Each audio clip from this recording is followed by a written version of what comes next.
JD Moto.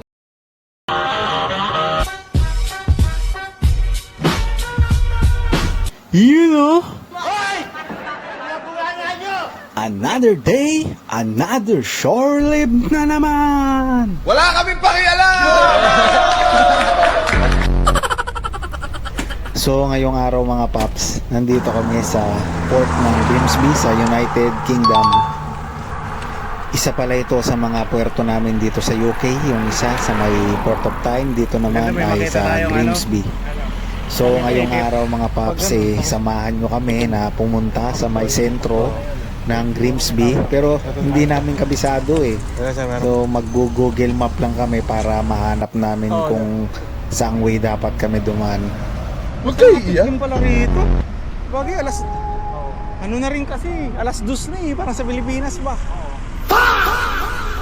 So yun na, umpisa na natin at samahan nyo ako, baka maligaw kami. Aray ko!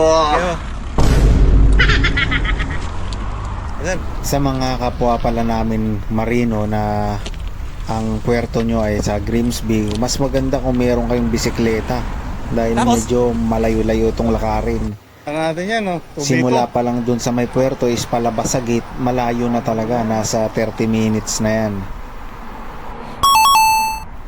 So mga paps, kanina dun sa may Shell, galing dun may rotonda dyan, yung sa kabilang side na kanan na kalsada, yun ang yun ang tutumbukin nyo hanggang mapunta kayo dito sa, hindi ko na rin alam kung saan to kaya tinitignan talaga namin sa Google Maps, baka maligaw kami.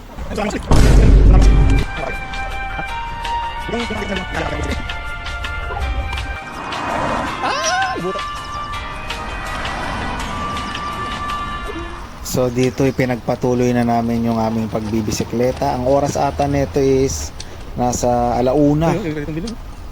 Ang araw dito tirik pero hindi naman ramdam yung init. Oh, may quit yung ano. Mas maganda mga paps talagang meron kayong Google Maps para makarating kayo rito. Dito sa part na ito is medyo malapit na kami sa may sentro, pero alam ko part na rin to na sentro nila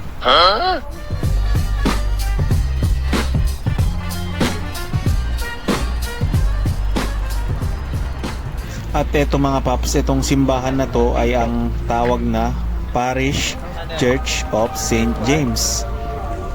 At ito ay nasa gitna dito sa may Grimsby, sa may sentro nila. Etong simbahan na to ay ano na pala, 900 years old na. So matagal-tagal na talaga ito. Madami ring tao dahil araw nga ng linggo. At syempre, family day sa UK talagang magkakasama sila.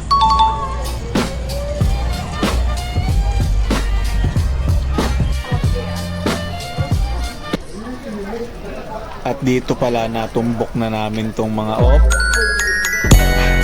Malapit lang pala. Malapit lang. Wala ako kinalaman doon Wala. Sabi ako na sabi ng malapit dito, malapit. Kanina pa kami nagbibisikleta Alam ko lampas isang oras na to Sinabi mo pa malapit. Ayos ka. Yung parang toxic na tawa, parang gano'n. Ito ko.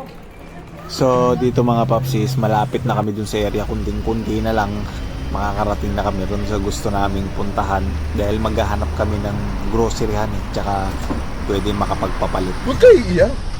Yan talaga ang isa sa problema kapag gusto mo magpapalit or di naman is mag-withdraw dahil siyempre hindi naman pwedeng ipambayad mo yung bulbul mo dyan, bibili ka na nga, siyempre kailangan mo magpapalit.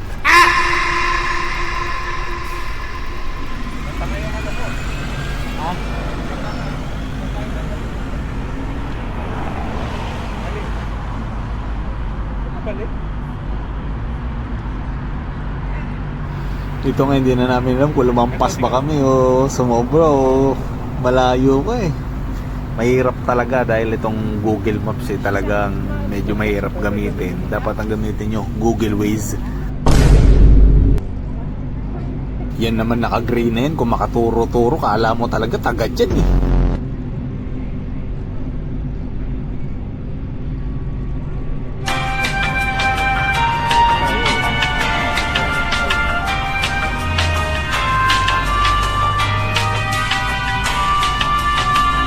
Sige boy, turo-turo pa, manuno ka dyan. Sabi na kanina may daanan dun sa may haya. So ito na nga, pinagpatuloy na namin ang aming paglalakad at pakiramdaman na lang kung makarating kami dun.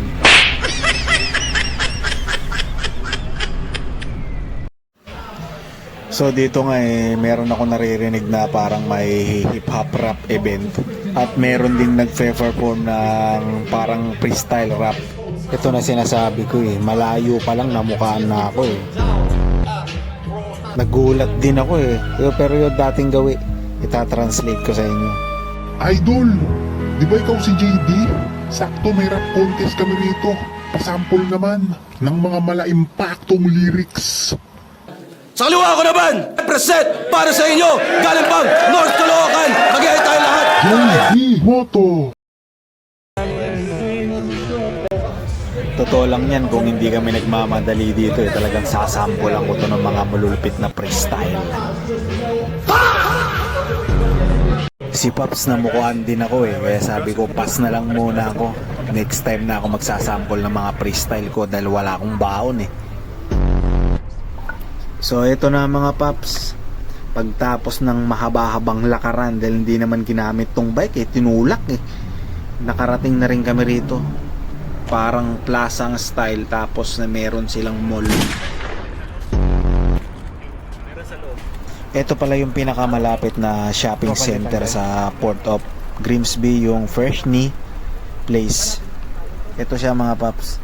Ito, meron dito yung... Kaya kung ano ito talaga yung pwedeng malapit na puntahan. Kompleto yan.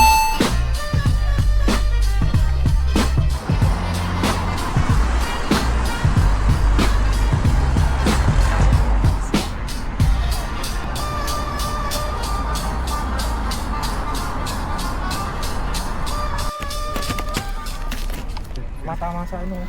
Oo. So eto na nga, nakabili na kami ng mga pangkonsumo namin. Kaya larga na uli kami pabalik sa barko. At shoutout pala sa 73 subscribers natin na nadagdag. Woo! Thank you. At sa mga hindi pa dyan, baka naman.